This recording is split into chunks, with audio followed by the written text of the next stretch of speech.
Chapter 9. And he entered into a ship, and passed over, and came into his own city. And behold, they brought to him a man sick of the palsy, lying on a bed.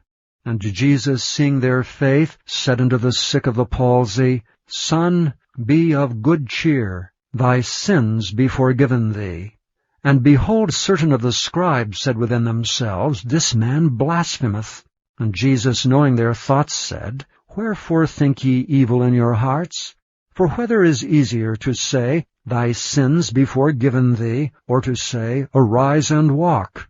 But that ye may know that the Son of Man hath power on earth to forgive sins, then saith he to the sick of the palsy, Arise, take up thy bed, and go unto thine house. And he arose and departed to his house. But when the multitude saw it, they marveled, and glorified God, which had given such power unto men. And as Jesus passed forth from thence, he saw a man named Matthew sitting at the receipt of custom. And he saith unto him, Follow me. And he arose and followed him. And it came to pass, as Jesus sat at meat in the house, behold, many publicans and sinners came and sat down with him and his disciples. And when the Pharisees saw it, they said unto his disciples, Why eateth your master with publicans and sinners? But when Jesus heard that, he said unto them, They that be whole need not a physician, but they that are sick. But go ye and learn what that meaneth, I will have mercy and not sacrifice. For I am not come to call the righteous, but sinners to repentance. Then came to him the disciples of John, saying, Why do we and the Pharisees fast oft, but thy disciples fast not? And Jesus said unto them, Can the children of the bridechamber mourn as long as the bridegroom is with them? But the days will come when the bridegroom shall be taken from them, and then shall they fast. No man putteth a piece of new cloth unto an old garment, or that which is put in to fill it up taketh from the garment, and the rent is made worse. Neither do men put new wine into old bottles, else the bottles break, and the wine runneth out, and the bottles perish. But they put new wine into new bottles, and both are preserved. While he spake these things unto them, behold, there came a certain ruler, and worshipped him, saying, My daughter is even now dead, but come and lay thy hand upon her, and she shall live. And Jesus arose and followed him, and so did his disciples. And behold, a woman which was diseased with an issue of blood 12 years came behind him, and touched the hem of his garment.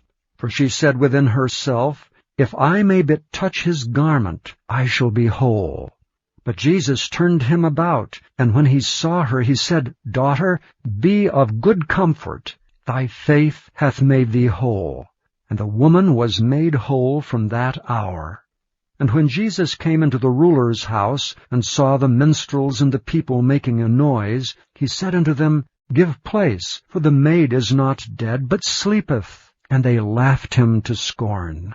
But when the people were put forth, he went in, and took her by the hand, and the maid arose. And the fame hereof went abroad into all that land. And when Jesus departed thence, 2 blind men followed him, crying and saying, Thou Son of David, have mercy on us. And when he was come into the house, the blind men came to him, and Jesus saith unto them, Believe ye that I am able to do this? And they said unto him, Yea, Lord. Then touched he their eyes, saying, According to your faith be it unto you. And their eyes were opened, and Jesus straitly charged them, saying, See that no man know it. But they, when they were departed, spread abroad his fame in all that country. As they went out, behold, they brought to him a dumb man possessed with a devil. And when the devil was cast out, the dumb spake. And the multitudes marveled, saying, It was never so seen in Israel. But the Pharisees said, He casteth out devils through the prince of the devils. And Jesus went about all the cities and villages, teaching in their synagogues, preaching the gospel of the kingdom, and healing every sickness and every disease among the people.